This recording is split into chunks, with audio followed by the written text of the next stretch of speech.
Hello everyone, this is Benny Hills back for another sweet vintage cube draft. I have some semi-exciting news. In my last draft, I went with Storm, which I have barely ever done. This is my second attempt of Storm um, in vintage cube and sort of ever, and could not pull off the trophy unfortunately, but I got 2-1 and it was a sweet deck.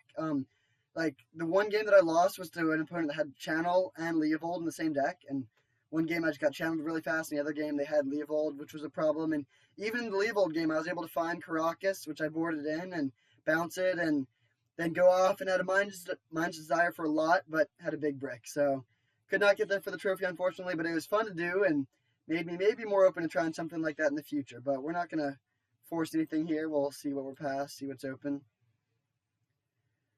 All right, this is a pretty lackluster pack. No power, obviously, which is not great. And then also there's no, like, real highlights. The blue cards are all pretty replaceable. There's no, like, fractured identity type things. Leovold is pretty good, but, like, I don't really want to first pick a 3-colored card.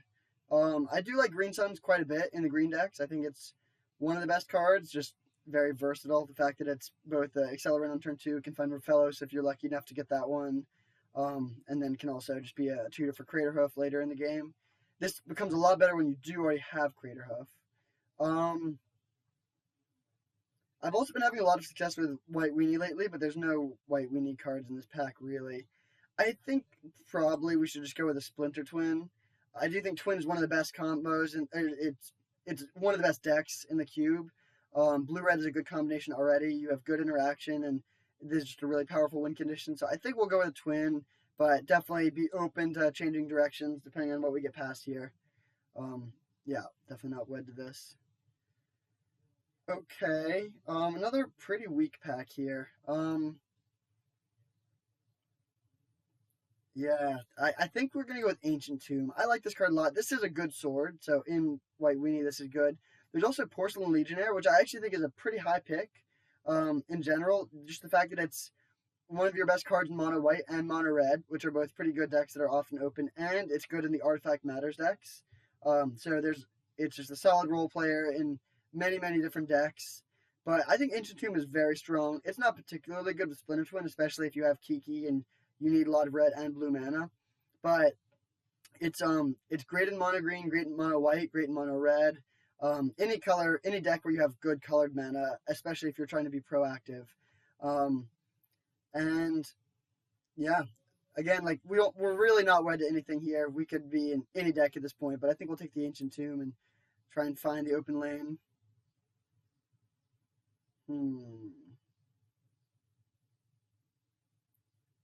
Okay, still nothing that really jumps out. I mean, we are, like, Blue-Red Twin would be a nice place to end up, and so we could just take Thirst for Knowledge or Control Magic and sort of move in that direction. There is a Mother of Runes, which is a great mono white card, and Ancient Tomb is good in mono white. There's also a Chrome Mox, which is just good in a lot of different decks. Kind of leaning towards the Chrome Mox. It's just solid acceleration, goes in any deck. It's especially good in, well, it's at its best either in decks that have like a lot of card advantage or like aggressive decks where you don't really care about putting yourself down a card. And Mother of Runes is the kind of card where, like, if this is wheeling, mono white's really good. So yeah, we'll take the Chrome Mox and still not really know where we're going. Okay, I think there's a lot of white cards in this pack. I think at this point, it's smart to sort of move in that direction. Baleful Strix is probably the best card in this pack. I think this card is very strong. It's cheap. It draws a card. It has artifact synergies, and it's just a great blocker against a lot of things. But Armageddon is a great card in white aggressive decks if you can get to it quickly. Ancient Tomb plays well with it. The fact that you can, like, play this to only blow up 3 of your own lands and then, you know, play your own land in a 1-drop on turn 4 is a really strong line. And this also, I mean, it's great with Chrome Mox. It's also good in, I mean, it's at its best in mono white aggro, but it's also good in decks that just have a lot of artifact mana. So we'll take this and hope that white is very open. Okay, yeah, I think we found our line. We're gonna start moving in. Thraben Inspector is a great, great card in mono white. It's really important to have 1-drops, just in any semi-aggressive deck, and so It works particularly well with decks that are trying to play Armageddon. Doesn't look like blue is really open. I mean, we could, like for the twin, we could take Chandra. This card's also good, and it's good with Ancient Tomb, and actually, there definitely is a strong argument for that. But I think we should go with a Thraben Inspector here. We've seen at least 2 white cards in pretty much every pack, so I mean, hopefully someone to our left doesn't take the Mother of Runes and move in on that, but if we start cutting white, hopefully that'll be good enough. Okay, this is tough. Skullclamp is amazing in mono white. When you can, there's a lot of token makers like Spectral Procession and Lingering Souls. You have Stoneforge Mystic to go find it, and it's also just, Thraben Inspector as a 2/1 is a lot more powerful than as a 1/2. There's also Swords to Plowshares, which is an amazing removal spell. You actually do care somewhat about the drawback here, but it's not the end of the world. I think I'm leaning towards the Swords, among other things because it just sends a signal, like, if there's a really late Swords to Plowshares, someone might think white is very open, which it is, but we don't want to let other people know that. So even though Skullclamp is great, I think we're going to go with the Swords. Wow, okay, yeah, white is open.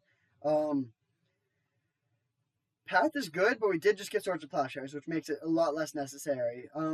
Spectral Procession is a heavy, heavy white card. If we had gone with Skullclamp, we might prioritize this so highly that we would take it here, but I think I'm leaning towards taking the Figure of Destiny. Like I said, 1-drops are super important, and this is fairly likely to wheel. Let's see, 1, 2, 3, 4, 5, 6, 7. So 1 card is going to come back from this pack, right? Wait, 1, 2, 3, 4, 5, 6, 7. Yeah, and I think there's a good chance it's this. It's only good in heavy, heavy white. Definitely no one's playing that. I mean, a Storm card could come back, but like 1-drops are just really important. They really are the name of the game here. Here, I do like Lightning Greaves quite a bit. And if we had Stoneforge, we might want to take that, but I think Blade Splicer is just a really, really great creature. Making 2 bodies is very valuable. And again, there's some value in the signaling of not having too many white cards going late. So, yeah, I think this is what we're going to go with. So this was our original pack that had no white at the beginning. Still doesn't have white, so no change there. This is fine. I don't generally like to go up to 5 mana in these sorts of decks, especially with Armageddon. I can imagine this making the deck, but I think white is going to be open enough that we don't need to do that, whereas this will be a card that we won't main deck, hopefully, but will be the best card in our deck sometimes. So I think it's worth taking this, especially if we get Stoneforge over the Angel here. Okay, yeah, feeling pretty good about our choice to be in white here. Tidetaker is great. Or it's not great. It's good. It's a solid creature, but I think we want to go with the sword. This is the best sword. We have a decent number of creatures already. Actually, it's arguable that this is worse than Sword of Body and Mind, but I think this is, it's definitely good. And Tidetaker is like pretty replaceable, so we'll take this sword. All right, that is a good sign if I've ever seen one. Mother of Runes is probably the best white 1-drop, and getting it this late is just a great, great sign. The fact that we already have 3 great 1-drop creatures is very nice. Okay, here we could take Archangel Avacyn, but I don't love this card. And I think having swords that, blue and red and black and white is pretty nice. So just for the diversity of protection colors, I think we're going to go with the sword over the Archangel Avacyn here. We'll take the white card just for the signaling purposes. We're not playing any of these. Myriad Angel is fine. It's nice that it makes a bunch of bodies to carry swords. Okay, that's what we really wanted. Very, very happy to get the last pick, Spectral Procession. Because of that, I'm going to optimistically cut this Angel. I don't even think that's optimistic. I think that just will be fine. I mean, great Slam Dunk Mox. It's not on color, but this is fine. We're in monocolor, so we have less stringent color requirements. Fractured Identity is so good. To be honest, this might sound crazy, but if this was pack 1, pick 1, I would strongly consider taking Fractured Identity over the Mox here. This is, in our deck, it doesn't matter, other than, like, Mox Pro is the best, obviously, but after that, it doesn't matter. But in general, this is the worst Mox because it's basically Llanowar Elves. Like, it's 1 mana cheaper and it has haste, so it's definitely better. But, like, green doesn't need ramp that much. And Fractured Identity is just busted. It's just, like, great interaction that's also card advantage, that also can be a win condition, that just it does everything you want. I just love, love, love this card, and this is a big part of why I love blue-white deck so much. And it's even splashable, but we're not really interested in splashing here. We're trying to be a low to the ground, hyper aggro deck, so we will take our Mox and move towards that goal. Worth noting that we don't have any 2-drops right now, and we have 2 Moxens, so, I mean, you can go Mox double 1-drop sometimes, although this doesn't help with that. But 2-drops are good. And on that note, we're going to take Phyrexian Revoker. We'll play the Hallowed Spearkeeper if we get it back, probably. I do think this card is pretty strong, but it'll come back. There's no chance that we get a last picture actual procession in a really late Mother of Runes and someone takes the Hallowed Spearkeeper. So this is the beauty of being in white. You can spend your first couple picks on colorless cards, lands, utility stuff for the sideboard that will be situationally very good, and then still know that you'll be able to fill in your curve with like solid creatures with wheels. I think that's really one of the biggest pulls to mono white. In fact, I actually think you can even play Yorion. I had a mono white deck that played Yorion, and my main deck didn't have Yorion, but then against grindy decks, I sided into a 60 card build that could take advantage of it, and that was sort of sweet. But obviously, we know we're not getting Yorion this time. We passed up on that. But Phyrexian Revoker is a great 2-drop. We didn't get Porcelain Legionnaire, unfortunately, but yeah, a great 2-drop here. Just really does what we want to be doing, as in just like disrupting them while providing a clock and carrying equipment. This is a pretty easy Rishadan Port. The white cards are all pretty bad for us. Land Tax is a card we would like to have in the board for the draw. This is really good in not mono white. We would like it in the sideboard to bring in against aggressive decks where, like, if you're playing mono red, you can just trade with a burn spell and a creature sometimes. And Gideon is more of a control card, so pretty easy port here. This is one of the better lands for us. Again, I'm not too worried about producing colored mana here. Could have had a good blue-white deck. I mean, I don't think blue is that open, but Fractured Identity and Teferi are just 2 very, very powerful blue cards. This is close between the Mentor and the Banishing Light. I think this effect is more important in controlling decks, especially since we already have a lot of 3s. Same thing with Mentor, though, for literally all of those things. They're both about equally likely to wheel, I would say. Maybe Banishing Light is slightly more likely to wheel. In the ideal mono white deck, you're playing Thalia, and you don't have a ton of non-creature spells. But right now, we do have a lot of non-creature spells. We do use tokens well. I think we're going to go with the Mentor. It's a more unique effect, and when it's good, it's better than Banishing Light. And there's also just more effects like Banishing Light that we can maybe try and wheel or just pick up. Wow, a lot of blue cards here. Again, I mean, we could be in blue-white and pick up this Jace, and that'd be sort of sweet. But I do think this is one of the best 4s. We don't have a ton of things that it plays super well with right now, although we do have Blade Splicer and Thraben Inspector. But, yeah, I think this is pretty good. It's good in combat. It's surprising attackers. It's good against removal. Yeah, I think this is one of the better 4-drops for us. Probably the best creature 4-drop other than Hero of Bladehold. Okay, so we'll take a Brimaz here. Faith's Fetters, again, more of a control card. We don't care about the life gain that much, and it's just it's too expensive for this effect. We really want to minimize our 4s.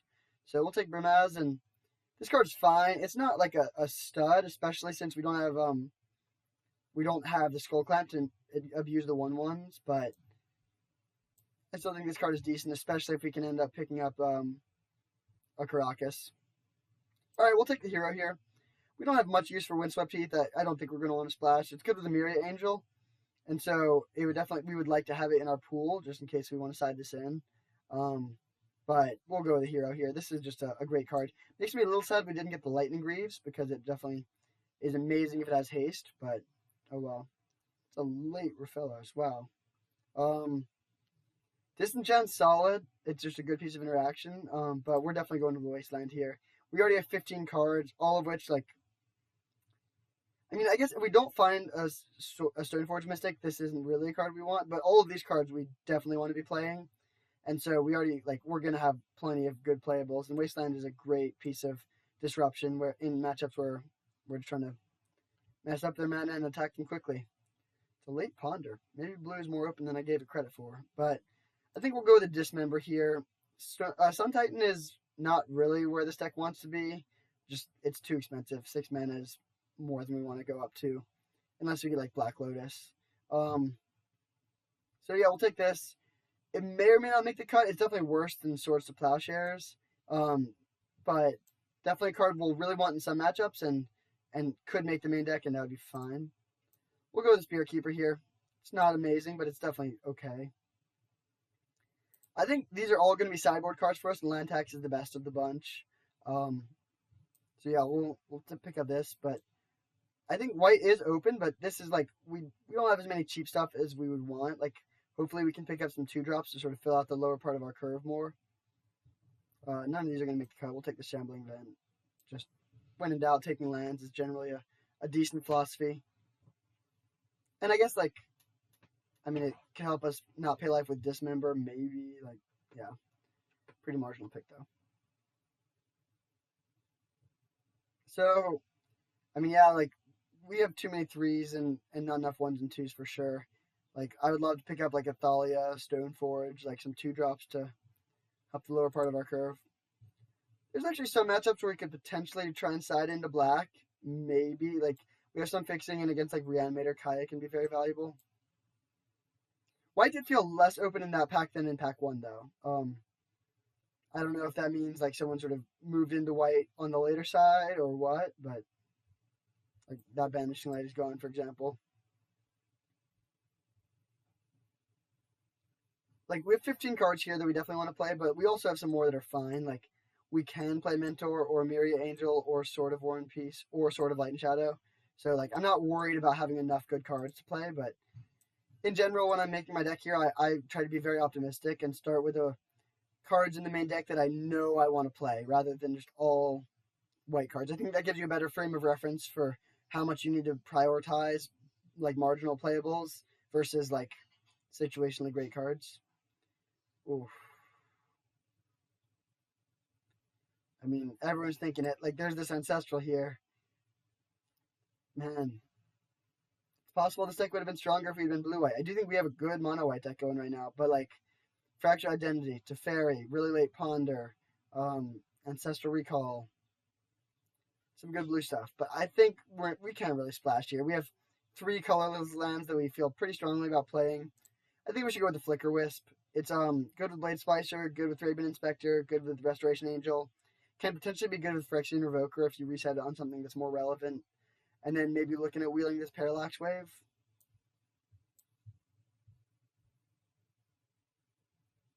This deck really does value flyers. I mean, you have equipment that obviously you want to have flyers for, and there's a lot of matchup, like against green decks. It's really nice to be able to go over the, like, fly over their Course of Kruphix or ground blockers. Obviously not ideal to get another 3-drop, but having a bunch of 3s is less bad when you have multiple Moxen. So we would definitely play either of these cards, but I think we're going to go with the Relic Warder. It is slightly more likely to wheel, just because it is, like, a little bit better in a more white deck, but I think they probably will both wheel, and this is just way more important given our curve here. Like, we don't have any other interactions with artifacts and enchantments, and we have so few 2-drops, so I think Relic Warder is where we want to be on that one. Oh, in my list of cards that are reasonable play, I should definitely move Dismember in there as well. So we want probably, this could be a 15 land deck, maybe 16, depends on our curve. But, like, say it is 15, that means we need 8 more cards. I would love to get, like, 2 1-drops and 4 2-drops, and then 2 cards that I don't really care about their cost. Ooh. I like a Jite. It's one of the better equipment. It is a 2-drop, which is nice for our curve. Not much else we're passing here. I actually think Courser Portal is a fine sideboard card against some matchups, but I think Jite is more important. And we do have a high creature count at this point, so we have lots of stuff to carry it.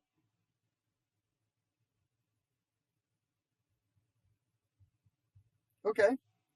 I like a Kythian. I mean, I've mentioned the potential Black Splash, and there is a Scrubland, but Kythian is definitely more important here. It could wheel, but you want as many 1-drops as you can, pretty much. And this is, if Mother Runes is not the best 1-drop, this is. Just the fact that it hits for 2 immediately, and then also has a lot of upside if you can flip it. Good resilience against board sweepers and stuff like that. So, yeah. And we could have been snapping Ancestrals, but we could also just be attacking with Kythians. And I bet they'll both lead to a trophy. Ooh. Okay, we're definitely taking Stoneforge. I like Mana Tithe a lot, and Mana Tithe is also slightly more likely to wheel. But I think Stoneforge is very important for us here. It makes me want to put this Light and Shadow in the main deck, and we have Jite also, and it's a 2-drop. It's really Thalia might be better, but it's definitely the second best card we could reasonably expect to get here. Oh wow! And now we can take a Batterskull. This is looking like a great Stoneforge deck. There is an Oblivion Ring. Hopefully we can wheel that, but I think Batterskull is a bit more important. There's some matchups where just Stoneforge and a Batterskull will just win the game on the spot. And so now we have, I guess, 3 more spells to play with. If we need to cut one of these cards, it's close. Now that we have a 4th equipment, Light and Shadow is, I guess, on the chopping block. It is really good to be able to get a sword that gets protection from whatever color your opponent's playing. So I do like having access to that, but a lot of the other cards, really, I don't want to cut. Easy Student of Warfare here. It's the only mono white card, so it's the only reasonable card, but I would take this over most other cards here. I can never emphasize enough how important it is to have 1-drops. Now we have 5 1-drop creatures that are all very strong, and 2 Moxen, so we're basically guaranteed to have a turn 1 play most games, which is ideal. Like, that's definitely where we want to be. Oh, we also have Ancient Tomb, so you can turn 1 a Revoker or a Jite. Really happy about this deck. It's not the best mono white deck ever, but we have fast mana. We have a great Stoneforge package. Pretty happy we ended up here. Sorry, first pick Splinter Twin. We sort of abandoned you, but I think that was the right play. And Twin is not even the second best deck we could be playing.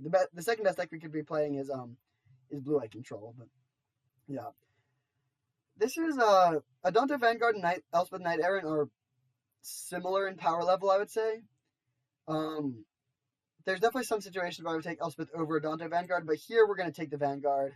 We don't have a ton of 2-drops, and this is looking like we're going to try and be as low to the ground as possible. So we'll go with this. Real bummer that we're not going to get a Thalia. That's definitely the biggest way this deck could be improved, but I like Adonto Vanguard a lot, so not unhappy with that as the 2-drop we get late. Okay, we'll go with the Parallax Wave here. I'm not unhappy to main deck this in a lot of white decks. It probably won't make the cut in this one, though, just because of how many cards we have. It's great with Flicker Wisp. We don't have a ton of other combos on our end of it.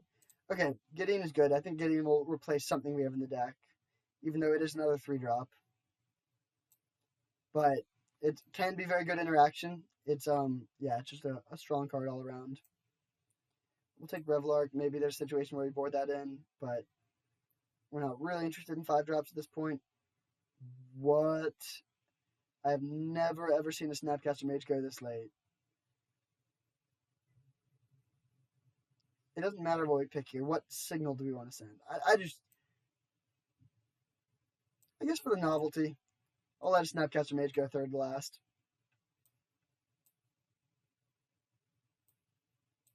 Okay, yeah, obviously none of these cards are making a cut. So some people might go 14 lands here. Those people would be foolish, in my opinion, especially since we have a couple good colorless lands. I think this is probably what we're going to want to do. 12 white sources and Chrome Mox. I think that's enough white. I mean, it could be annoying to have not enough white with, like, Figure of Destiny and Student of Warfare and Spectral Procession. So that's another argument against going down to 14 lands. I don't think we need to go up to 16, though. Like, as I've said in previous videos, I don't love counting Moxen as lands, but I do think, like, in this situation, 15 lands just sort of makes sense. Like, I guess if we were to make any other changes, we could bring in Dismember for Sword of Light and Shadow, I guess. But we have a really high creature count, and even higher if you consider that Gideon and Spectral Procession and Batterskull are all basically creatures. So we really have 18 creatures. That's lots of stuff to carry the sword. So it's very awkward if you have, like, I mean, the nightmare scenario, sword, Jite, and no creatures. But I think we're pretty unlikely to be in that situation because our creature count is pretty high. So I think this is what we're gonna run with, and I'm pretty happy with this deck. I would give this deck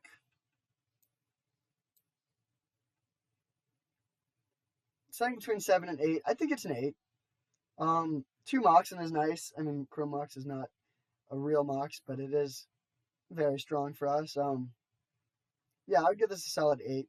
A white deck can never really be a 10. It could be 9 if we had like Strip Mine or Library of Alexandria or like slightly better lands there, but definitely happy with where we ended up.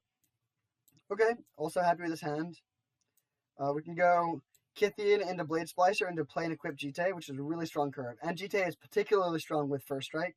You can really mess up blocks by shrinking stuff before regular damage and whatnot. So, I mean, this is definitely more lands than we want, but pretty much the perfect first 3 turns in terms of plays. So, that's good.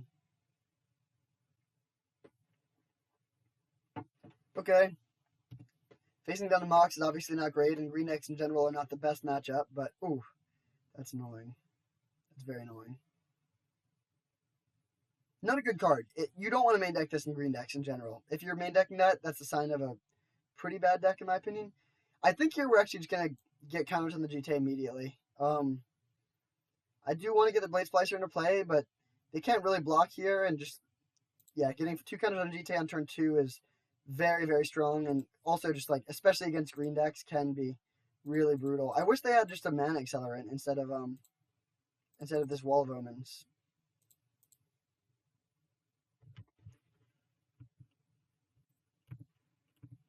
So if they block, I think we are just going to kill the wall. Yeah. We don't really care about it, but it weakens Gaia's Cradle. It turns off Natural Order, and like it also is just a beefy butt that we need to get through at some point. So they could just play like a Courser of Kruphix here, and that would be pretty brutal. But Jitte is in general good in this matchup. We can also flip Kythian next turn, assuming they don't mess up our 2 creatures from Blade Splicer. The best draw would be pretty much any 2 mana card. Just being able to go Splicer plus other 2 mana play would be very strong. I guess. Oh, we don't have a protection from Greensword. That is annoying in this matchup. But yeah, if we could just go like Stoneforge for Batterskull or for Sword of Fire and Ice plus Blade Splicer, that would be ideal. Okay. Dante Vanguard is not as good as Stoneforge, but it is definitely good. Hopefully they don't have like a... It doesn't look like they have a Nature's Claim or something to that effect to deal with this Jitte.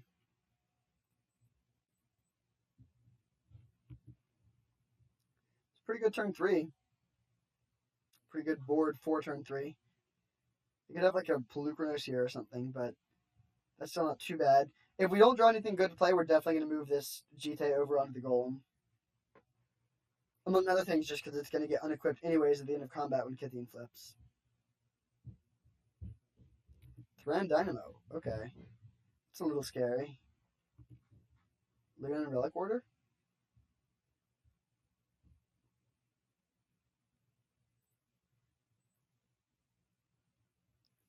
Plains or Wasteland would be horrible. Port would be fine. And Innispell would be great. So, well, alright. We are going to move this on over to our Golem. There's also, so they could Ugin next turn. So it is nice that we have a couple colorless threats. So let's see. We're attacking for 6, 7, 8, 9. We could remove these counters to pump here.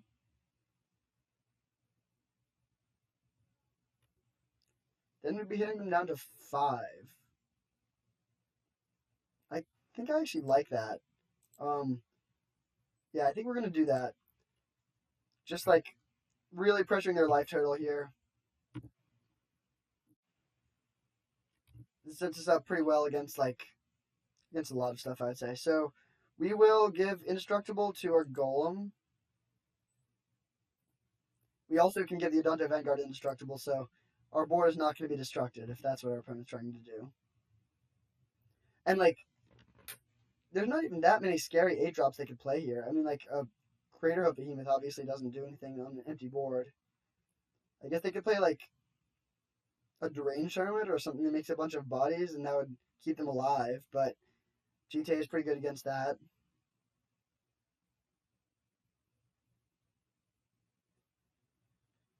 This is... I actually want to...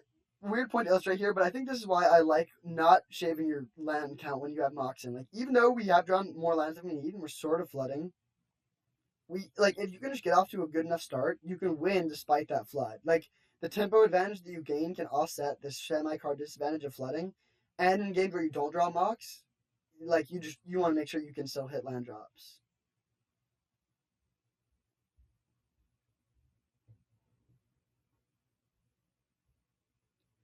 I think the way they win here is probably something along like it involves Time Walk. If they have like Time Walk plus Primeval Titan into like I don't know some Eldrazi or something, that's probably their only out. It is really nice to know about this island. I'm sort of surprised they played it. I mean, my guess is that they're going to concede at the end of this turn, and so just like knowing they have blue does give us more information about their deck. Walking Ballista, I guess, would be good. Terastodon, sure. We'll see what they blow up here. Probably Gideon and two of their own things, if I had to guess.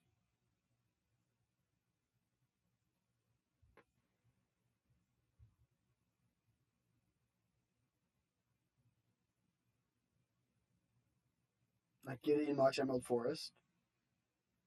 They can't really blow up our land, or like if they blow up Gideon and Jite, then we have 5 attackers and they only have 2 blockers, so 3 will get through and that will be lethal. So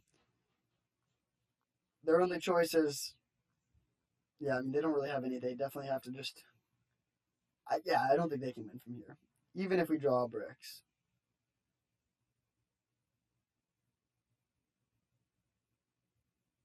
Okay, yeah. Interesting that they blew up Forest over Mox Emerald. I guess that plays around Armageddon.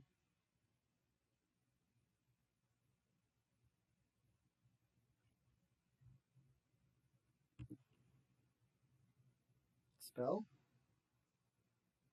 Okay, that's definitely good. Um,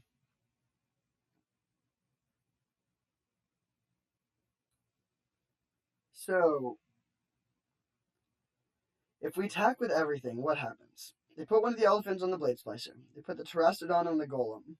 They trade one of the elephants with our elephant and take 3 from the Dante Vanguard. And then we can use this to make that not actually happen. If we use Jite, then we can shrink the elephant so we keep our elephant around.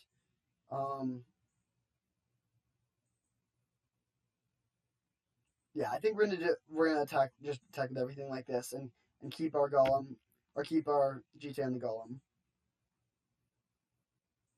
We want the first strike here. And like with the first strike counters, we can make the elephant trade with the Blade Splicer. Like if they actually make the blocks that I suggested, or then we would shrink the one blocking the elephant and win that trade, and double shrink the one blocking the Blade Splicer, and that would be a trade. We have 1 counter left in the Jite, and they would have just 1 Terastodon. And they can't really make many blocks other than that. We could have also put the Jite on this, so like it could become a lethal attacker, but I think it's better. The first strike is more important. Okay, so they're doing that. That's interesting. So we'll shrink this. And oh my gosh. Okay, I definitely screwed this up already. What I should have done was double pump the golem up to a 7/7, deal first strike damage, and then use the remove 2 counters before normal damage to kill the Terastodon. And if I had done that, then I would be able to. They would have no Terastodon. They would have no board at all. So mistake there, but I still think we're gonna win. So we'll pay 4 life here. These trade. This all happens. They go to 4. We have 2 counters here, and then we can play a Spectral Procession.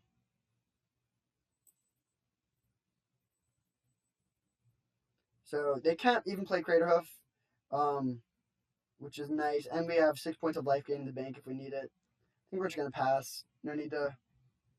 Well, actually, no. I guess we will. Doesn't matter. This is a non-decision, but I'm just going to equip here.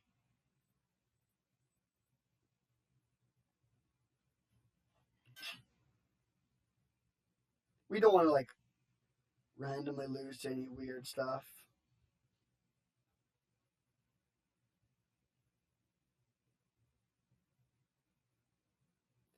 I mean, they could have gone Upheaval. That would have been potentially one out, but luckily they did not have a second blue. 5 mana. I guess they could play like a Thragtusk, gain some life, but right now we're hitting for 9 in the air, so actually even Thragtusk would not do it. Primal Command on the Jitte could be annoying, then we can't really use these counters for good.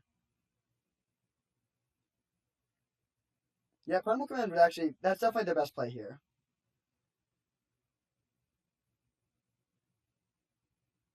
If they do that, we're just gaining 6 life, and then... Oh, wait. Yeah, I mean, they'd be at 11. We wouldn't be that close to killing them, even. Hopefully they don't have Primal Command. I think pretty much any other card they would have would be not a problem. But, imagine how nice it would be if instead of a 9/9, they had a 3/3.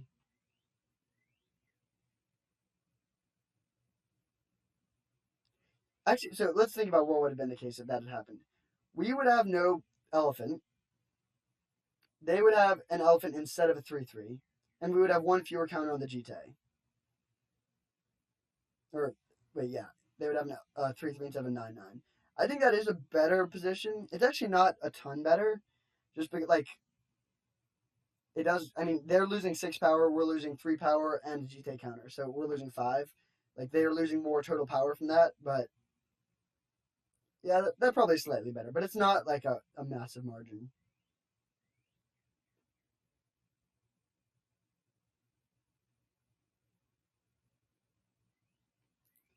Okay, they do have that. Interesting. They're just wait, what? Okay, I think they played this wrong. They should have topped the Jitte. Like, I mean, I don't know what they can get here, but like if they have Tom Walk, I guess that's scary. But we can hit for Walking Ballista. Okay. Oh wow. All right, that was the nightmare string of events. Now they can play a 4/4 Ballista. We might be losing now. Oh, this is great. I think we're just gonna take this trade here, right? Let's see. We can block with all of our spirits and just make this. Yeah, that becomes a trade. I think that's worth it because we don't. Yeah, I think we're gonna do that. Flyers are generally very good against them, but these 1/1s are not good against Walking Ballista. We'll make sure. So this is +6. So this would be 7/7. Yeah. Then we'll do this trade. And then, oh man, yeah, it's gonna be hard to get counters on this Jitte again because of the Walking Ballista. But oh, wow, misplay could cost us actually.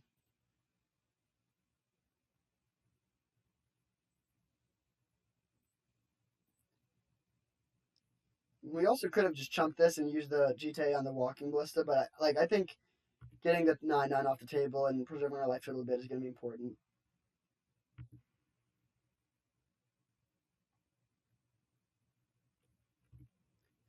So now they get to play their 4/4 Ballista.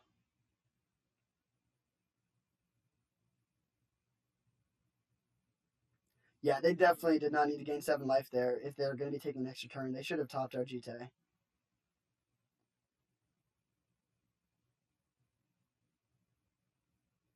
We're behind on board though. Like honestly, I mean, well, obviously we're ahead on board. I think we're behind in this game though, which is pretty brutal given how ahead we were.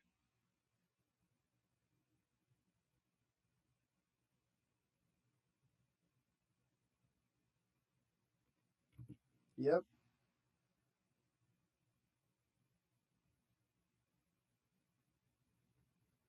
So I think we're going to be equipping this elephant. Obviously not what we wanted to see there. Like it's just awkward to equip it to the Adante Vanguard. We don't want to pay 4 life a bunch of times in a row. And this guarantees that we can kill the Walking Ballista this turn. I think we're gonna. I guess we'll attack with everything. They can't really block. I mean, if they block one of these things, I think we are gonna attack with everything here.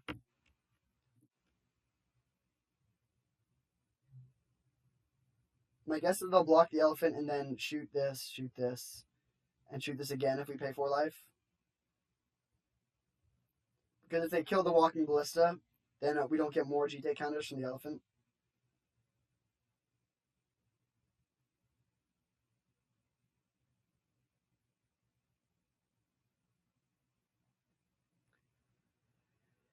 The question is if we want to pay 4 life here.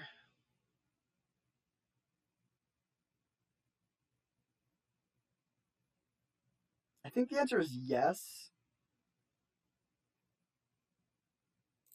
And then if they shoot it again in response, we can remove a counter to kill this before damage or before blocks, so they can't block our elephant. It's pretty important. Like we definitely want to get the GT counters if at all possible.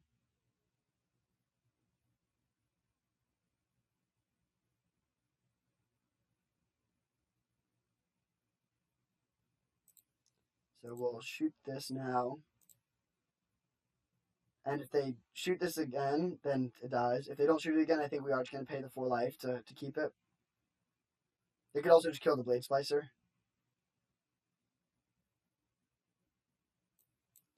So they are killing the Blade Splicer, so that resolves. That doesn't do anything. I think we are just going to go down to 4. We have 6 points of life gain if we need it, so it's worth doing this.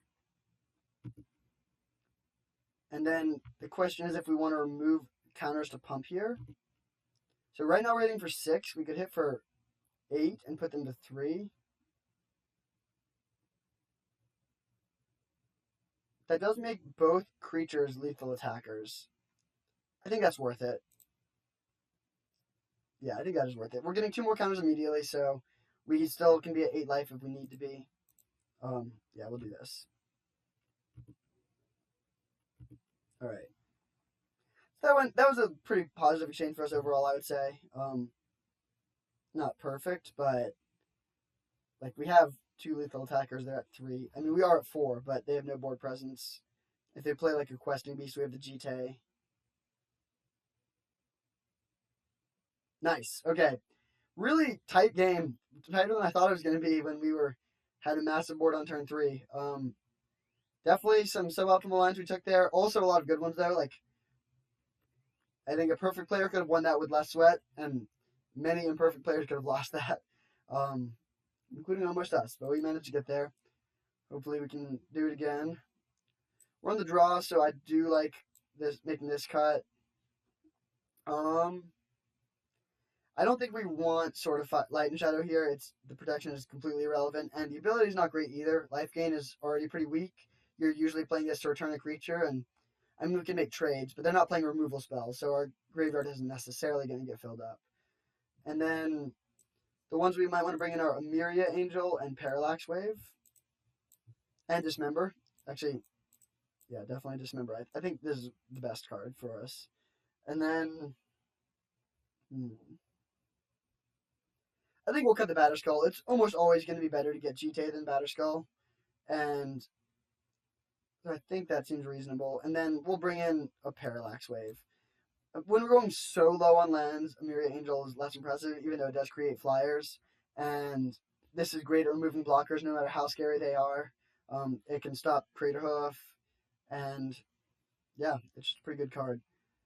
This is definitely low on land, but we're on the draw. We have land tax. I think it should be okay.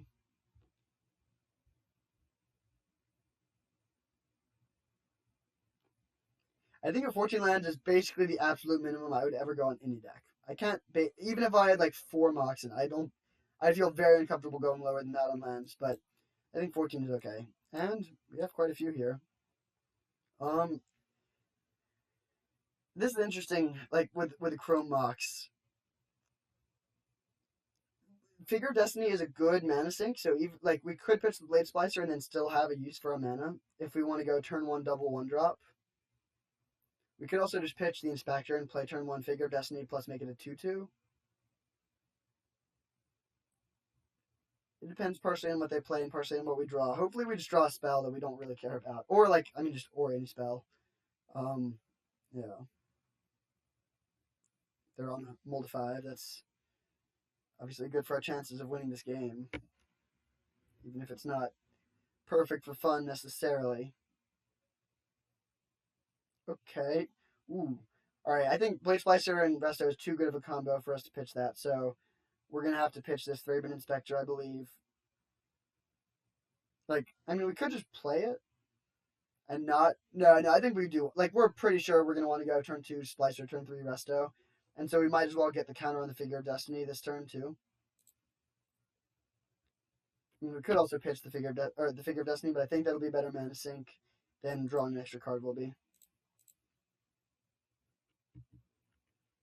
And we'll hold up Mana Tithe here.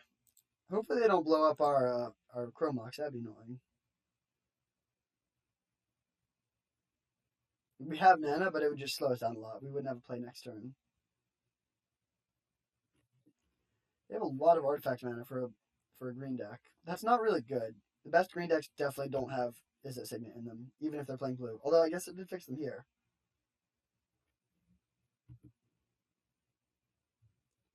It's a relatively innocuous Time Walk as far as Time Walks are concerned. Although, if it set them up for a huge 5-drop here, that would be scary. Elder Gargaroth would be the worst play for them. Or the worst thing for us. I guess they could play a Walking Ballista, which would mess up our Resto Blade Splicer combo. Karn. Interesting.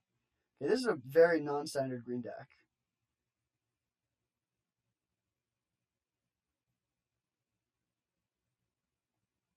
And, like, frankly, not great. Like, this would just be so much scarier if it was a Garruk Relentless. I think I'm going to give them the Signet here. There's a good chance they don't have another land.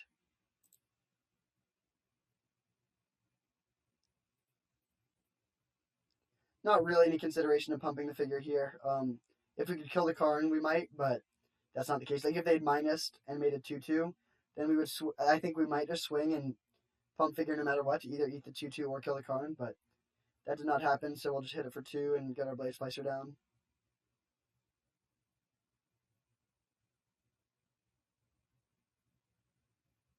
This is a good way to recover from a mulligan, though.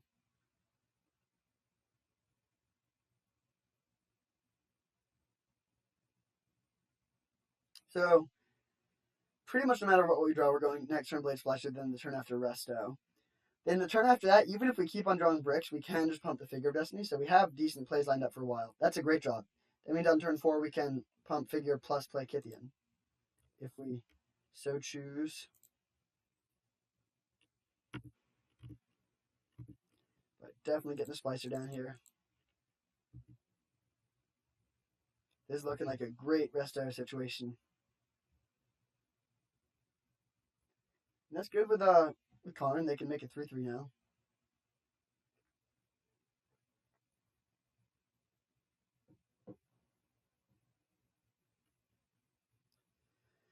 So we know their last card is a Gruul Signet. I guess they could play Signet and then make a 4-4. That's good. That's definitely strong. Yeah.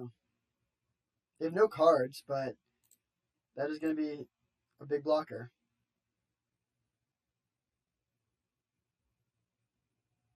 They should definitely -2 this year.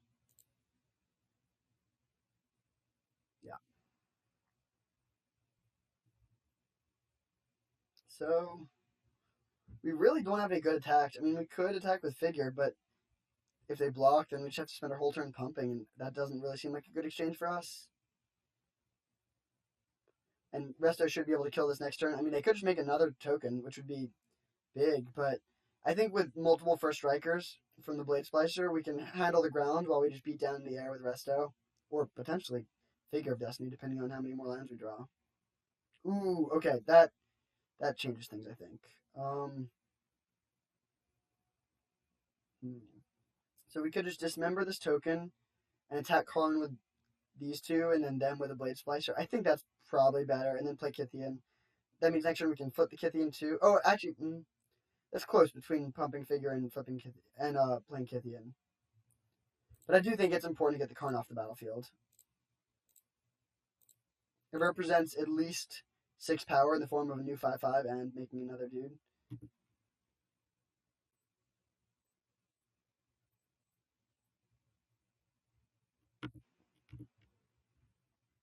So even though it's less mana efficient, I think I want to play Kythian here. it gets in for the same amount of damage next turn. It's +2 either way, and Kythian being on the board and being able to flip next turn will be really nice. Although I guess if we draw land, we could just go Resto Kythian next turn. It definitely messes up our curve if we do this. So what do we care about? Using all of our mana efficiently or playing Kythian? That's really close.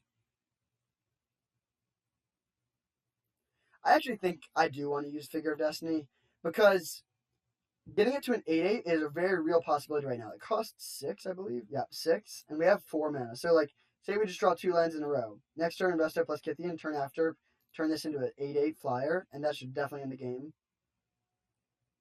Also Hellbent, but they did draw something. It looks like. Hopefully, it's not too bad. Okay, that's good.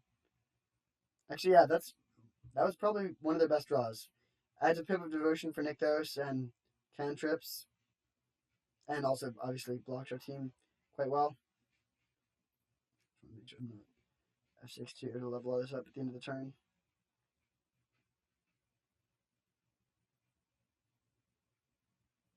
I guess one other argument in favor of Kythian is that the +2 is actually very relevant here, being able to kill the Elvish Mystic, but yeah, that is actually pretty relevant, but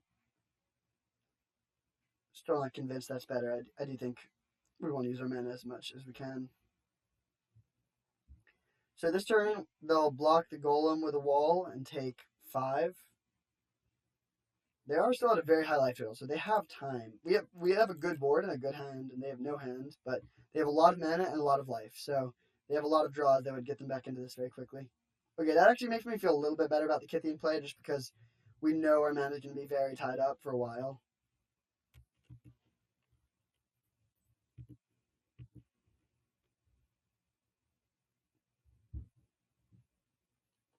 So now the question is if we want to play Kythian in Student of Warfare or Resto. And I actually think we're still going to hold off on the Resto. I think just getting two, well, it's close. Flipping Kythian would be good. Resto is obviously good too. I think we are ahead either way, and we'll probably win either way as a first point, but we still obviously want to make sure we're taking the right line. I guess what's the worst case scenario? Definitely walking Ballista that we've seen so far. If they draw Ballista, they have 1, 2, 3, 4, 5, 6, 7, 8, so it's a 4/4. Kythian is not very impressive there. Man, this is actually so close. Playing Kythian plus Student puts 5 total power on the board, and Resto puts 6, including 3 in the air, which is relevant.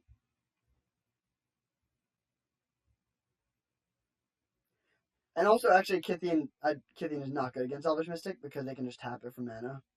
So I think in that case, Resto is actually the better play. It puts more power on the board, uses men equally efficiently, and Kythian doesn't do as much as I was originally thinking. Plus, in general, like this looks like it's using the same amount of mana to play both of these and level this up twice versus play Resto, but this is actually slightly more efficient because it's easier to use mana on these. Like, there's not really going to be a situation where I have 4 extra mana lying around for Resto, but there will be situations where I have 1 extra mana to level up Student. So, in general, if you're choosing between 1 4-drop and 4 1-drops, it is a little bit more mana efficient. That might not be quite the right word, but it's a better use of mana to play the 4-drop, all else being equal. They might have been considering swinging because they knew that they weren't going to be blocking. Obviously, given what our play was, we're sad they didn't, but not surprised.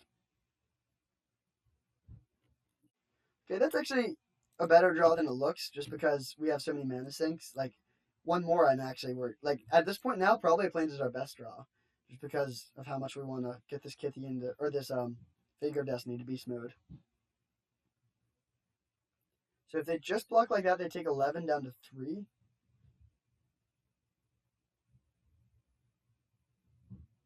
Okay. So Ugin doesn't do it. They could have Oblivion Stone. I think I like just playing Kythian to play around Oblivion Stone. We will play our land here. obviously we want to be able to level this up. I can't really think of what they could win with other than Upheaval or Oblivion Stone. Against Upheaval, it doesn't matter what we play, and against Oblivion Stone, this is definitely better because now we can keep our Kythian around.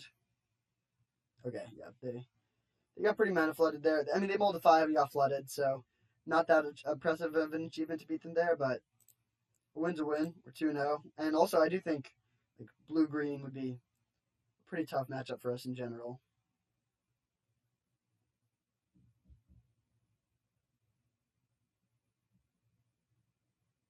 So far, this deck looks sweet. I do really like how Chromox plays with Student of Warfare and Figure of Destiny. It just makes the loss of a card so much less backbreaking. Also, Swords do a similar thing. Like we simultaneously have a very low deck and a low curve deck and good mana sinks, which is cool and rare. Ooh, this is so close. We have a turn 1 play, which is great, and then I mean 2 good 4s, but I think we should keep this hand. We have so many, like we have basically no 4s in our deck. I think we only have 1 more 4-drop, and so yeah, just the resto. So pretty much any spell we draw other than Batterskull, we could play, and yeah, I think we having a turn 1 play is really important, and we have 2 draws before our second turn, so it's pretty likely that we'll find something to do on turn 2 or at least turn 3. And in the absolute worst case scenario, like having 2 plays by turn 4 is still like not that far. Like it's not horrendous. Okay, we'd rather draw 2-drop, but that's, I mean, yeah. Even if we have no turn 2 play, like 1-drop, turn 2 off, 3-drop, 4-drop is decent. Oh, that's scary. And we don't have Containment Priest. We really don't have many ways to... Oh, okay, that's a great draw here. We will swing. If they want to block, they sort of have to discard a card. And then if they do, we'll just also discard a card. So hopefully whatever they discard, we can Swords. Like, Iona is the worst case scenario. We would just instantly lose. Shieldred would be annoying because it is a 2-for-1, but... Although it's not even really 2-for-1 because they are discarding it then reanimating it, so it's really a 2-for-2.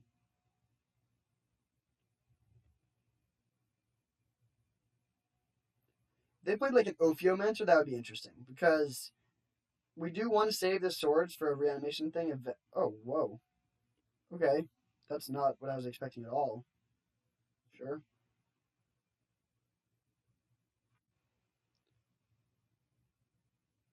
Pretty sure we're just taking 5 here. Like, I think we can outrace them. Yeah, we'll take 5. We could either discard a card to the Inner's Prowler or Swords, either thing, but I think this is where we want to be. If this is just red-black aggro, that's interesting. Not a very common deck. Brimaz will be very good against them, though, for sure. Ooh, that's interesting. Actually, I think Brimaz is better. They have, like, a lot of attacks on this. They'll be attacking for 5. We don't have mana for Swords, so we would have to discard Una, so... Yeah, definitely going with the Brimaz first, and then next turn we can either go Hero or Swords plus Gideon. Also worth noting that them dashing Zurgo is very bad against Armageddon. Definitely, if we play Armageddon, I wish they just had the 2-2 in play. Chupacabra. Okay. That's good. It's definitely good against us. So they kill the Brimaz. Attack us for 3. I was going to say there was a slim chance we would own Armageddon, but now, definitely not. Like, no. They're head on board, not us. If they're thinking, they're dumb. Like, it's so clearly Brimaz here.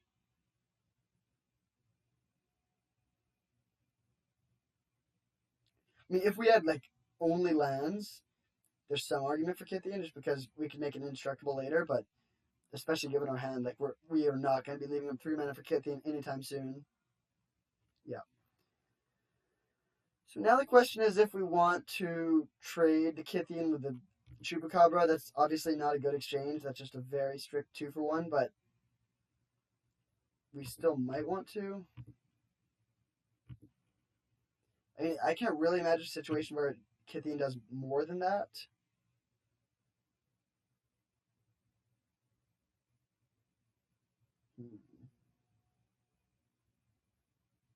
I guess with Gideon, yeah, no, we should probably not make that trade. I think that favors them. Like, we don't care about this shoot that much. We have a blocker that can handle it. We're going to play Wasteland because if we do Armageddon, we want to have a Plains to follow it up. So, playing this in passing. So their hand is Zurgo and 2 unknowns. It's pretty likely they'll have a removal spell for this hero, which is annoying. If they don't, that's great, and one attack should be very strong. Ooh. Okay, we'll see what they hit here. Alright, losing the swords hurts, but losing Armageddon is fine. That wasn't really the way this game was playing out. They're contesting the board a lot. If we could have chosen, we would have pitched Armageddon and Plains. Just cast Zurgo.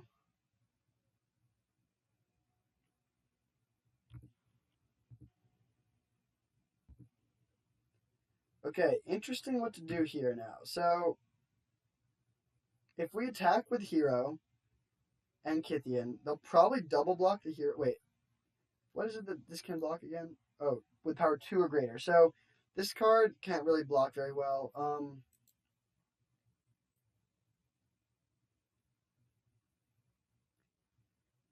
I'm pretty sure this. I'm not actually 100% sure on this, but I don't think that this will. I don't think this will flip. Frustratingly enough.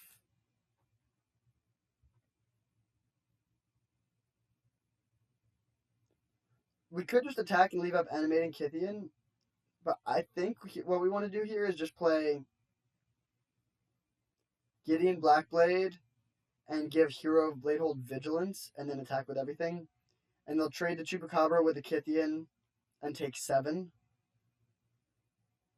Yeah, I think that's probably what we want to do. And we're going to hold both of these lands in hand. I don't anticipate needing them now that our Armageddon is gone. And, I mean, like if we draw one of our mana sinks, it's good to have them in play, but it could be relevant that we have stuff for Una's Prowler.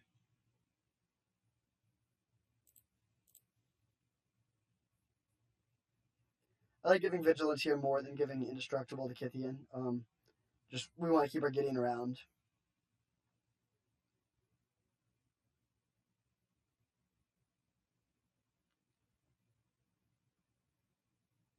Vigilance. We could also do lifelink, but I'm not too worried about my life total, even though it is low.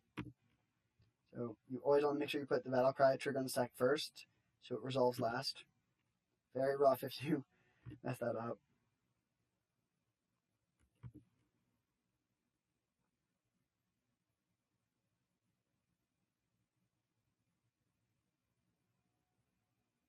So assuming they do block the kit. Oh, whoa! They're just taking this all. That is very surprising to me. Okay, sure. I don't think they can kill me. I mean, we can block one of their 2/2s with Hero and double shrink the Una's Prowler, take 2, go to 7, and then we still survive Fiery Confluence.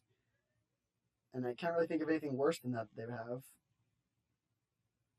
I'll discard card to this. I don't think I'm going to discard a second card, though. I mean, I guess they could go Char Fire Blast, and that would kill us here. So maybe we should actually discard a second card. Like, we have a good attack back now. We'll have 4 2-power creatures, 2 3-power creatures, and 1 4-power creature. Yeah, as weird as it looks, I actually am just going to discard second card here. It's like definitely a bit of a waste of a card. Like we're preventing one. Like we could have prevented 2 damage earlier, and now we're only preventing 1. But I think we're in a great position to win on this crackback, and even if we don't, like we can just discard whatever we draw. So we'll see what they do here.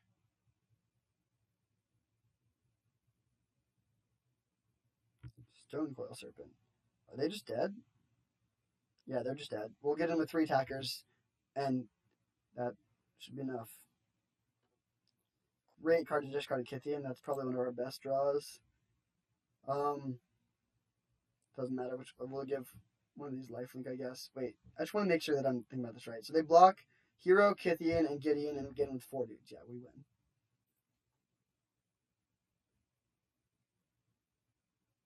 Assuming we stack our triggers right.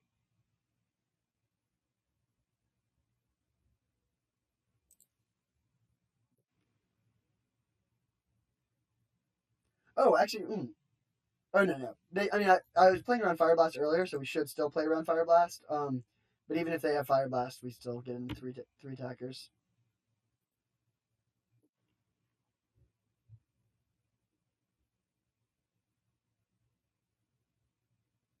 In the slim chance that their last two cards actually were Char Fire Blast, we're feeling very smart there. So black red aggro. It doesn't even look like they're playing Reanimator at all. So that's definitely good for us. I would much rather be against that than a turn two Iona.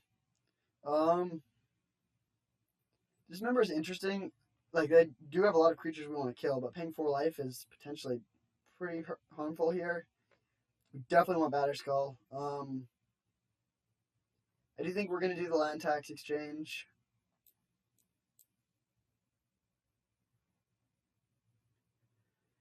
Stuff like Ravenous Chupacabra makes Hero Bladehold look less impressive. Like anything that is expensive and doesn't have an immediate impact. In terms of swords, they're black-red. They looked pretty even on those two. So I think our current swords are better than bringing Sword of War and Peace. We could also bring in... Oh, I don't think Armageddon is particularly impressive, especially in the draw. They have a low curve. So I think I would rather have Parallax Wave than that. That's good whether we're on the aggressive or the defensive.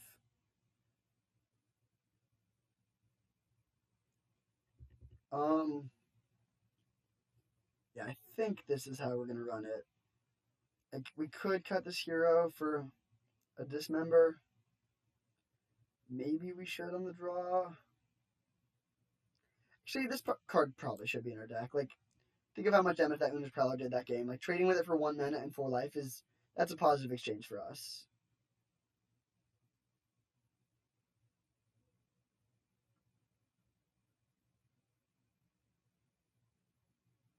Maybe we do just cut the hero. It's weird to do because it won us that game. And I guess if they have a lot of burn-based removal, it's good against that. I think on the play, we'll bring hero back in, but on the draw, we're going to run this and sort of adopt a slightly more defensive stance where our plan is to win with, like, Batterskull type stuff. So we'll run this and then just note if we draw Hero Bladehold, or if we draw Dismember, if Hero would have been better. In general, I'm basically thinking we'd rather Dismember in the opener and Hero Bladehold late in the game. So we're definitely keeping this hand. It's pretty sweet. The question is only if we want to use our mana as efficiently as possible and play turn 2 Leonin Relic Order, or if we want to lead on Mom. And I think we want to lead on Mom. This is like the perfect matchup for this card, where like, yeah, I think this is just a great matchup for Mother of Ruin. So ideally we draw another 1-drop, and we can just go turn 1 double 1-drop. Ooh, I think that is actually the play we want to make now. Yeah, we're gonna do that.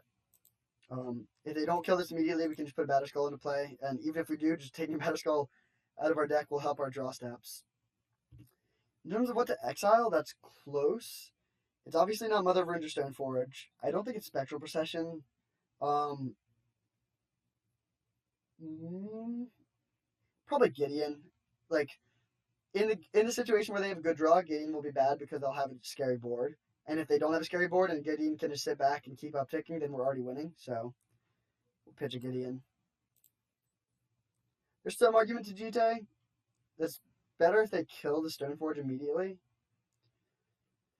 If we had like 1 or 2 more lands, I think we would do that because then like we have mana to be like equipping Jitte and stuff. But well, it is close.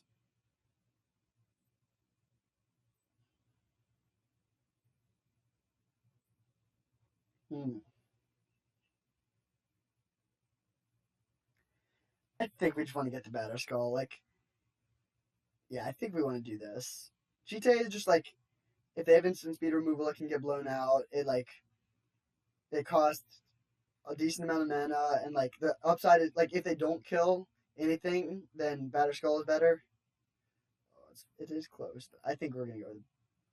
Actually, we have so many creatures, and Jitte. Yeah, we're actually gonna get the Jitte. Change my mind. I think if they don't kill Stoneforge, we're gonna win either way. And if they do kill Stoneforge, Jitte is probably going to be better. And even if it takes a while for us to get that going, like a turn 6 Jitte activation is still good.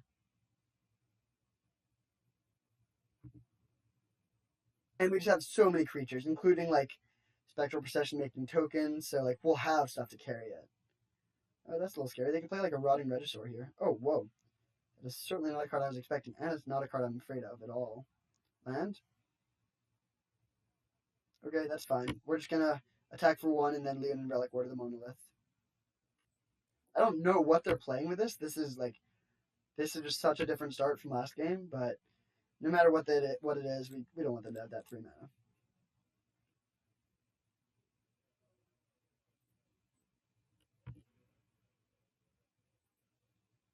And they still have Ramp with the Ancient Tomb, but their life total will be under some duress from that, which is nice.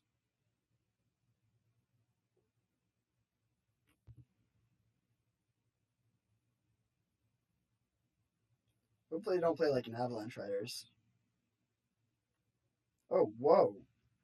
Wow, they really have changed their deck a lot. I mean, that's really good for them. Definitely wish we had Mother of Runes to protect something here.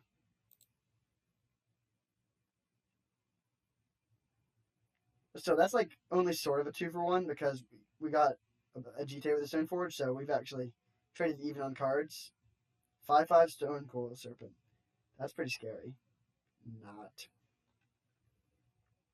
Okay, we'll get the Mother of Runes down before we do the other. And I'm just going to do this main phase. I don't anticipate any counter spells or anything, but there's not much value to be had in waiting, and might as well do it when they're tapped out. So if they don't kill the Mother of Runes here, they're going to have a real hard problem with this because all of their removal will be bad for the rest of the game. Oh, also worth noting, this was like a million times better than a Hero Blade Hold there.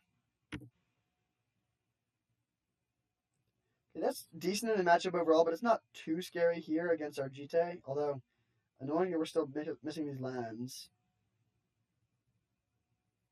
I think I'm just going to get Jitte into play. Like, Thraben Inspector would have a better impact immediately, but when you're missing this many land drops, it's really important to use your mana efficiently.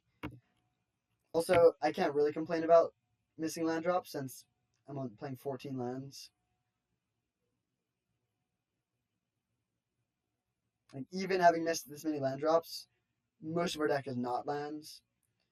So we could block and give it protection from black. Maybe that's worth it. I mean, the way it's bad is obviously if they have an instant speed removal spell.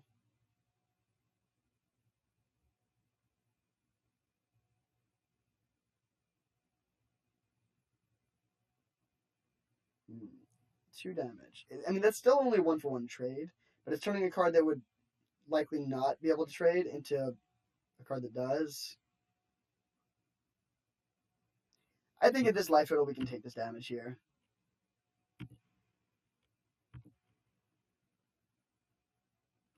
Alright, come on, land. Nice. So we are just going to play a Brimaz. Actually, maybe Spectral Procession is better? No, I think Brimaz is better when we have a Mother of Runes in play. Oh, they're F6'd.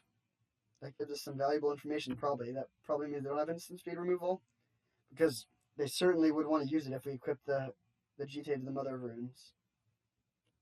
No attacks there.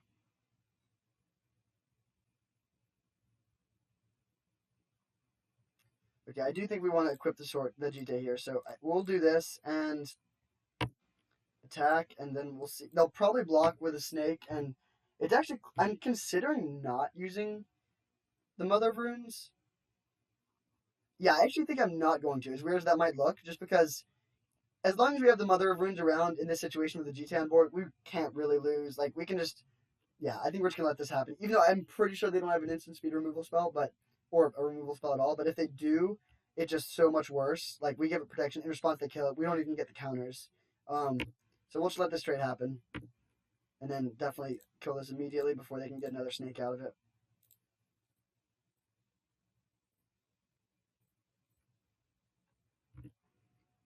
Basically, the weird thing with Mother of Runes is you want to never use her. Like, you want to basically keep her around and then only use it when you're in, like, a very bad situation. Because it just gives them an opening. So, it's best to be had but never used. Obviously, just eating this with Thraben Inspector here. And I think we're going to put the Jitte on the Cat Soldier here, because we want to leave the Thraben Inspector back to block the token.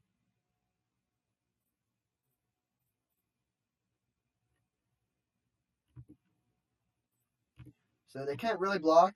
I mean, well, I don't know what they'll do. Either way, we can kill the Rabble Master. So again, we're not going to give this protection from red. Just don't care about that. We'll shrink this, play this, and then I think we're just going to make another clue.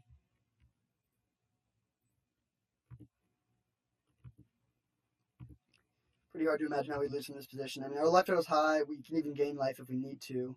So I'm not too worried about like a big burn spell or something. They could always play Bonfire, but that will not do too much.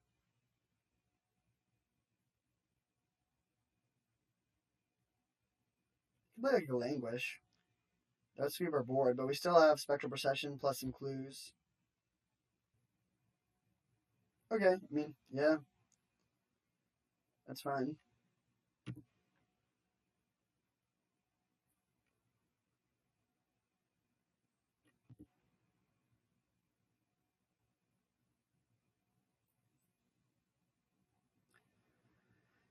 I don't think that tapping a land does anything really, so I think I would rather just play Spectral Procession, equip Jitte, and crack a clue.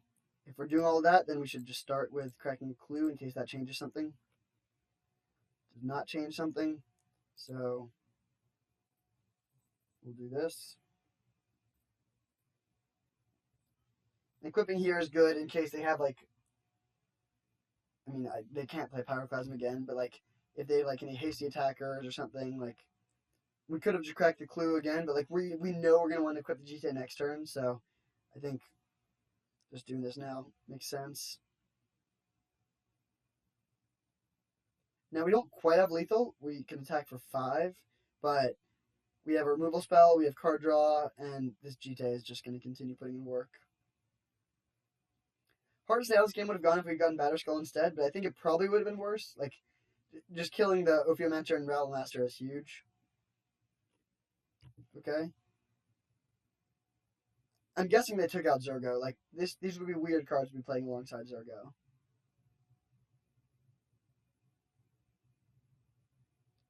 It is slightly annoying that we cannot kill that this turn, but I still think it's fine. Like, we can just hit it down to 1, put 2 more counters on the Jitte, crack a clue, hopefully draw a spell. Well, I mean, that actually is fine. Like, actually, that's potentially even good. Definitely not playing that land. So we'll play our land tax, attack Liliana with everything. I guess maybe we should just attack them with everything. It's close. Like, how do we lose? If they play a board sweeper, we would rather have attacked Liliana. Yeah, we should probably just attack Liliana. Like, let's see. If we do this and don't pump, Liliana goes to 3. Then we'll have 3 counters on the Jitte, which means that we do have lethal next turn if we want to. If they don't like mess us up, then we'll have lethal next turn. So I think that's worth it.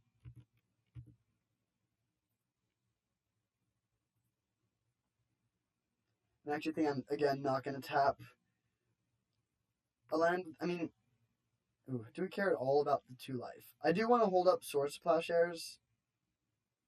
Although, why do I want to hold up Swords to Plowshares? What could I not plow?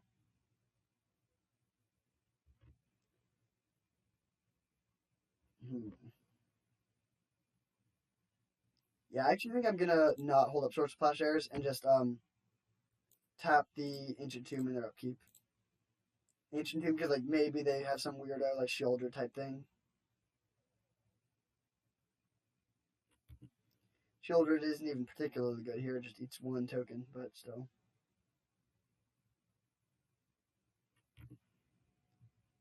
Okay, I mean, against Night Whisperer, them having less mana could be relevant. They're at 6 now, which is good, I guess. I mean, we're definitely ahead here. Flame Tongue, sure. So they shoot one of the other spirits. Well, I mean, we could save this, but then we wouldn't have lethal, so we're just gonna let this happen. That's fine. Can they reanimate anything that changes things? No. So yeah, this should just be game.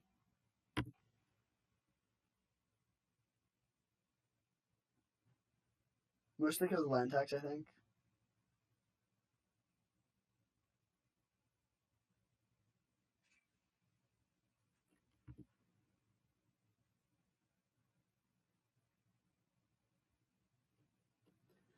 All right, 4-0. Can't really ask for a better start than that. Turns out Mono White's just the best deck ever. I'll take the lands just because I love resources.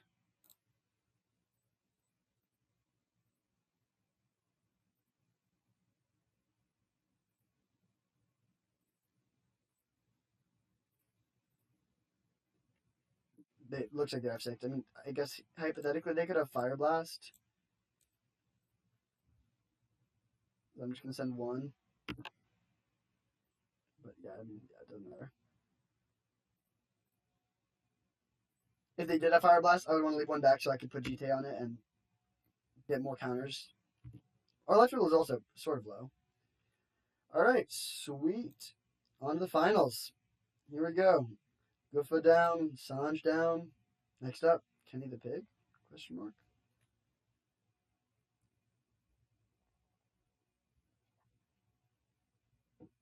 This last trophy that I got this afternoon was the pretty sweet mono red deck.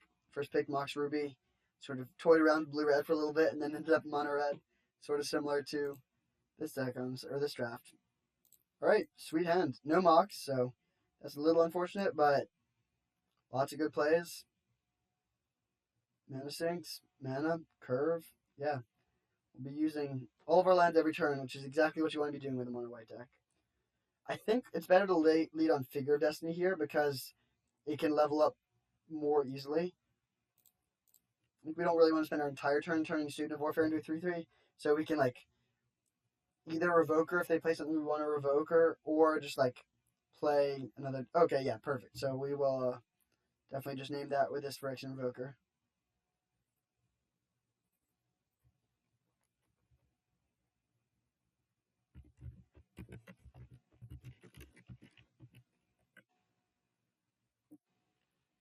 So hopefully they kept the land light hand, really banking on this, taking them to like cultivate or something.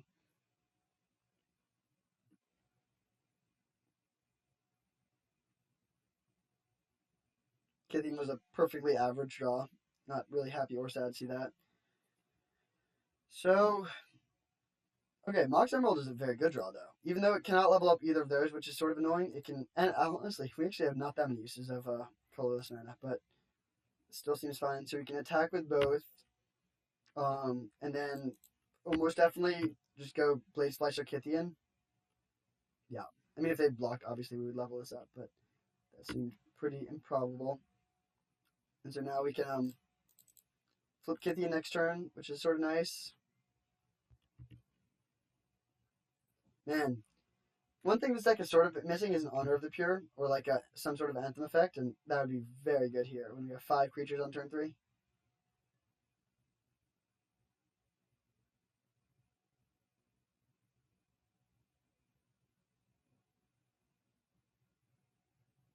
So we could play 5-drop, like a Whisperwood Elemental would be annoying. Oh, Garruk, that's also kind of annoying. I mean, we can kill it for sure, but it will kill something of ours. I imagine they're killing the Revoker. Oh, Kythian, interesting. All right.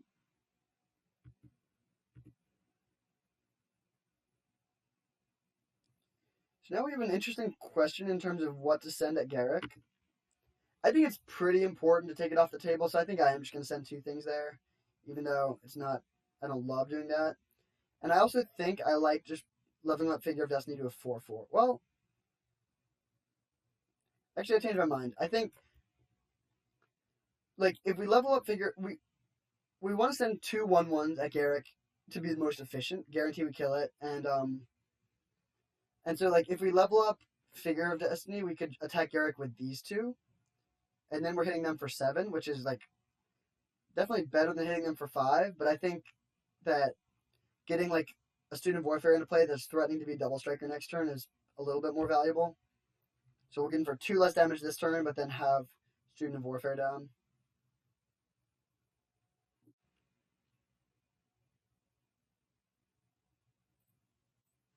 Garrick, them. Hit them down to 11, presumably.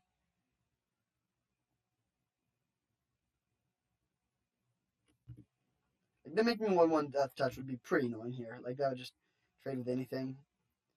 So now we can play our Student of Warfare and just level it up. I think 3 times. This one is sorcery speed, and this also means if we don't draw lands, we can still put it to a 4/4 double strike next turn. And it's not really like leveling up Figure of Destiny here does too much. Like, either way, we can make it a 4/4 next turn if we want to, but we can't make it an 8/8, so that's the same. Luckily, against blue-green, I'm not too worried about a board sweeper. If they strip mine us, that would be the best thing for us imaginable.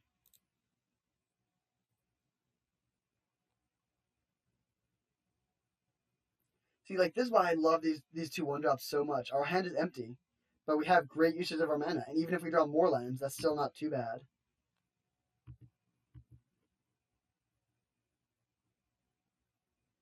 Solemn is definitely good here. It's a good blocker and it ramps them, and I mean, yeah, it could just end up being a clean 3-for-1 potentially.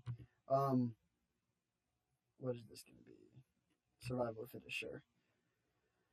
So, I think we just want to send not the ones that die to Solemn.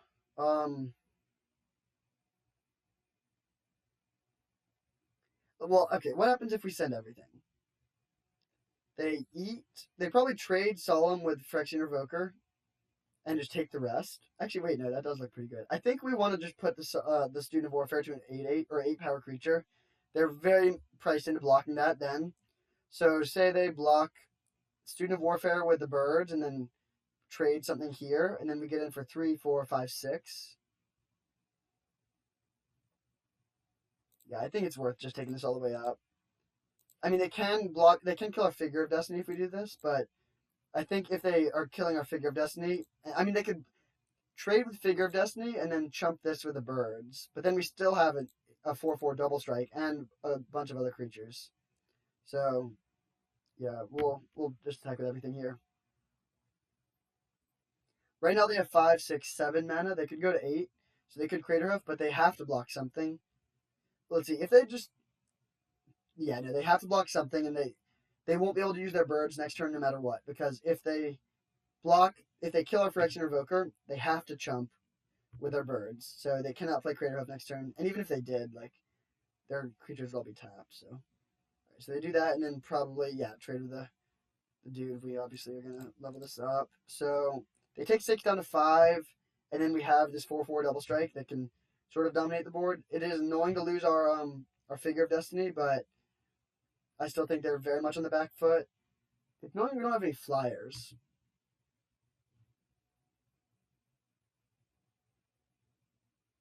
Okay, no more Mana Sink, so we don't need to draw any more mana sources now. We have 17 total mana sources, and we've drawn 6, so that's a disproportionately high number, which is nice. We only have 11 left in the last 29 cards. Okay, Thragtusk is good. That makes me wish that I had the Figure of Destiny for sure.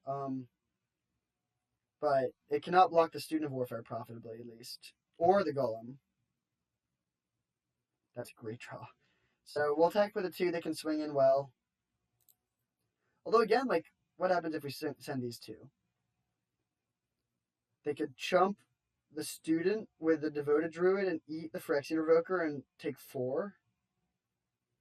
No, I think it's better just to attack with these 2. They'll have Battlecry next turn, so they'll be more formidable attackers then. And they have to chump something here. Sure, so they block there, fall to 7. It's also sort of nice that we can see what they get. They can't play Dragonlord Atarka, presumably. Crater Hoof doesn't do too much. I mean, they could play like an Avenger of Zendikar and get a bunch of blockers. They have 6 mana right now, and they could go up to 7 potentially.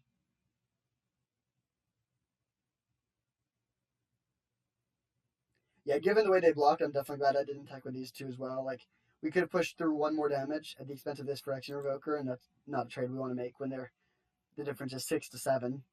If it was 0 to 1, obviously it is, but ooh, Yeah, that's not going to do it. That's a weird card for them to get. So, they can't play Ugin. I mean, if they go Ancient Tomb Ugin, we still have 2 attackers, actually.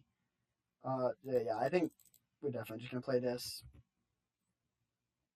Again, Upheaval is probably the most likely way they survive this. They're just going to discard. Sure, yeah.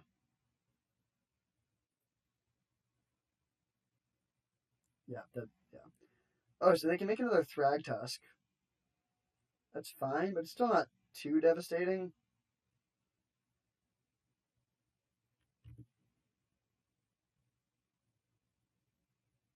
But a lot of creatures in their graveyard, which is actually sort of good for us. Like if they manage to survive our current board and it transitions into a longer game, the fact that they've put like so much of their top end into the graveyard is going to be good for us.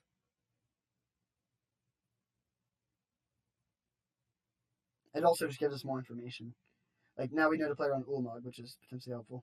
Okay, so that will probably blow up the Golem, I would imagine. Yep.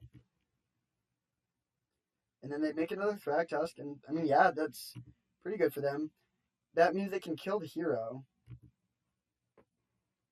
So yeah, that was actually a really strong turn. They did sort of swing that around a little bit. Batterskull is a good draw. So if we attack with everything, they definitely trade the fake Thragtusk with a Hero of Bladehold. They chump the student with a Reclamation Sage. And they eat the Blade Splicer with the other Thragtusk. Take 6, 7, 8, 9. No, sorry. 4, 5, 6, 7. I think that's worth it. I mean, they will get another creature from the Thragtusk, but like, we don't really want to give them as much time as we would be doing if we just attacked with only Student of Warfare. Like, they can keep on chumping that for a while with 2 Thragtusks, and any creature they draw, they can just do whatever they want. So, I think we are just going to attack with everything here, even though it does mean losing this Revoker. Like, the Revoker ability isn't doing anything, so I think it's worth it. And, like, they'll have small creatures to be eating no matter what because of these soldiers, so, like, it's definitely a downgrade to have a soldier instead of a Revoker, but it's not a huge downgrade. Okay, interesting. All right, yeah, that's what I was expecting. Also, I was talking like he could kill the Revoker, but they can't really do that profitably because of the Battle Cry. Oh, they are just doing that. Interesting. So they're going to go down to just 2/3/3s.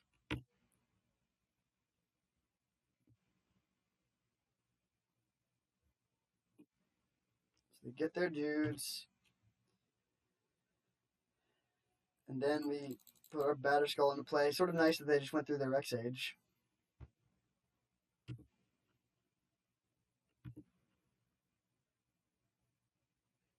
And then an option that's I don't think we're going to do this, but we could just put the Batterskull on the Student of Warfare and gain 18 if we think that like our life total is relevant at all. Or sorry, 16. I forgot that we don't have Battle Cry anymore. Oh, another way to kill the Golem. All right, I mean they're putting up a fight for sure. Chromox is bad for sure. I think we're gonna send a student at them and the 3/1/1s at Vivian. That guarantees a kill the Vivian, which I think we do want to prioritize. And they have to chump the student. The Student of Warfare is putting work this game.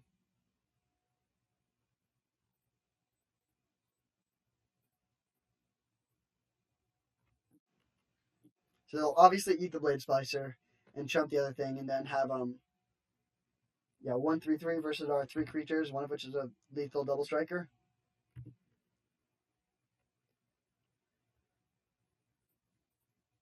You earned another level counter Student of Warfare.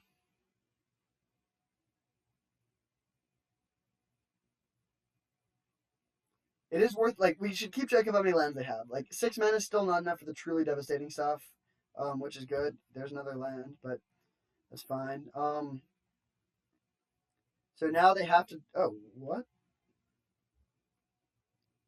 Okay, that makes me think they probably have a Venser, which is good. Um. Oh, Time Walk. Okay, sure. That doesn't really do too much here.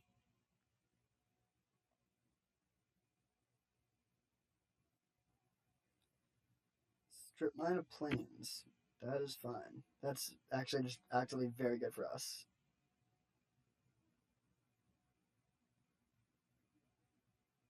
Nice. All right. 5-0. Can't complain with that. Another blue-green deck, similarly to in game one. I think we're basically just going to sideboard the same.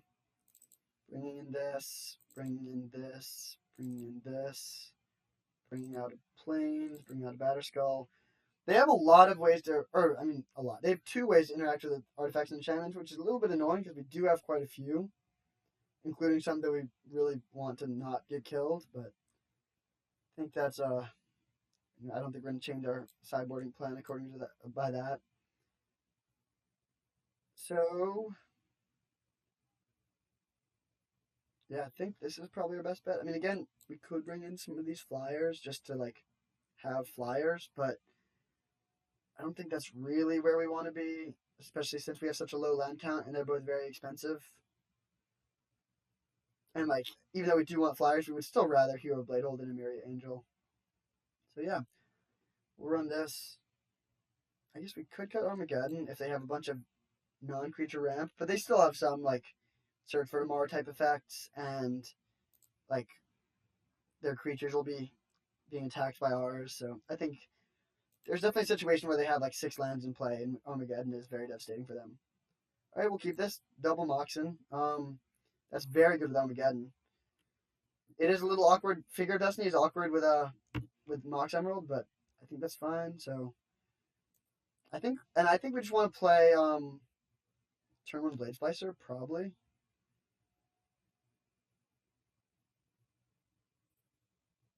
Yeah, I think we're gonna do that and pitch. I'm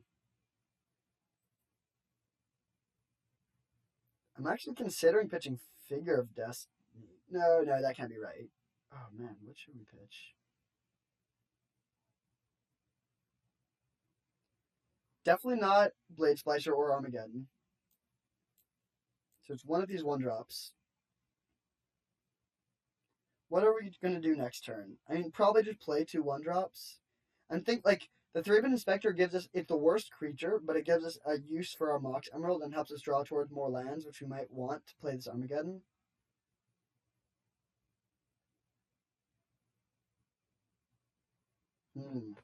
This is very close. I think I am going to pitch the Figure of Destiny, especially if we're playing Armageddon. Like, we're not going to have a huge surplus of lands. Actually, no, sorry, I changed my mind again. I'm going to pitch the Kythian. Oh, but it can flip so quickly. Oh, this is so hard.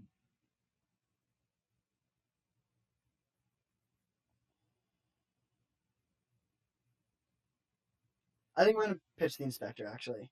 It just hits the least hard. Like, we want to be hitting them hard. Like, we're playing Tournament Blade Splicer. We're not really interested in the 1-power creature. And, like, the Mox Emerald is slightly awkward here, but I think this is worth it. Oh, man. Yeah, we're going to do that.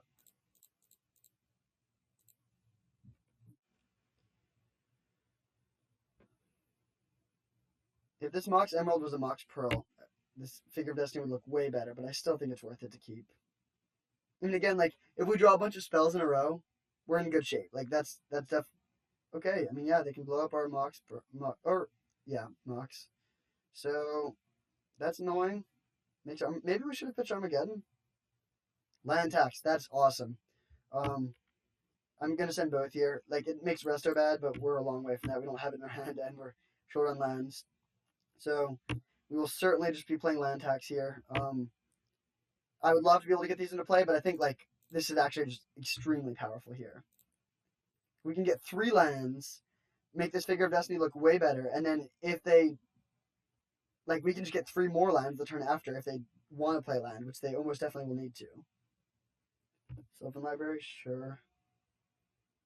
Interesting. They're not playing land.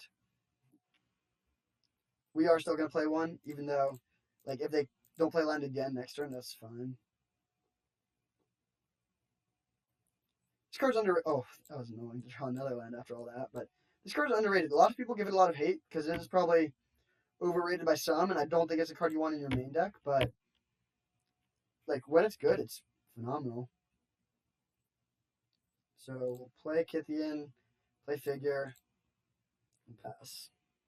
And then if they don't play land, again, like, it's fine. Then, like, we just really, I don't know if it's that they don't have a land in hand or if they are just, like, trying to not let us get too much value out of the land tax. Either one is sort of good for us. I think we'd rather them just not be giving us value. Although I guess if they have no land, Armageddon looks better. They paid, wow, they paid 8 life. They're at 6. That seems great for us. Okay, time walk. I guess, yeah, they don't have land, so they're just in desperation mode. Yeah, that's pretty brutal, actually, for them. Just to still not hit lands after that. Sylvan Library, I would be upset if that happened. But I'm feeling pretty good as far as our point of view is concerned. Good chance we're going to be Armageddon next turn, even though, like, we're going to be blowing up as many, or if not more, of our own lands. Like, you want to be able to play Armageddon and then play your land for turn, but we'll see. Hopefully they play Search for tomorrow. That would just be brutal for them, but good for us. The worst thing they could do is probably play Yavimaya Elder. That would be a relevant creature that would also give them a bunch of lands, which is good against their Mana Screw and against Armageddon. Okay, Garruk Relentless. So they'll probably fight the Kythian, yeah. So if we draw a Chrome Mox, oh no, Chrome Mox is gone. So we cannot kill them this turn. I think what we want to do is just, well, we're definitely getting our lands. Now we're just, yeah, Armageddon is just not even a problem. I mean, it sets us back a bit, but we can just, wow. We have so few lands left in our deck. 1, 2, 3, 7, 8, 9. 9 lands down, so we have 5 left. I think we're just going to kill the Garruk, hit them for 3, and then Armageddon. And that should probably end this one. I mean, we could also hit them down to 1, but then they can make a Death Touch dude, and we're not Armageddoning, and yeah, it's not worth it. I do think they took the right line by paying the 8 life there, so props to them. A lot of people would have been afraid to pay that much life, but I do think that's what is correct there. So, nice. All right, 6-0. Cannot complain about that. I had a lot of fun there. Hopefully y'all did too. I guess I'll pull up the deck again quickly. 6-0. This was our beauty. 2 Moxen, couple nice lands, really low curve.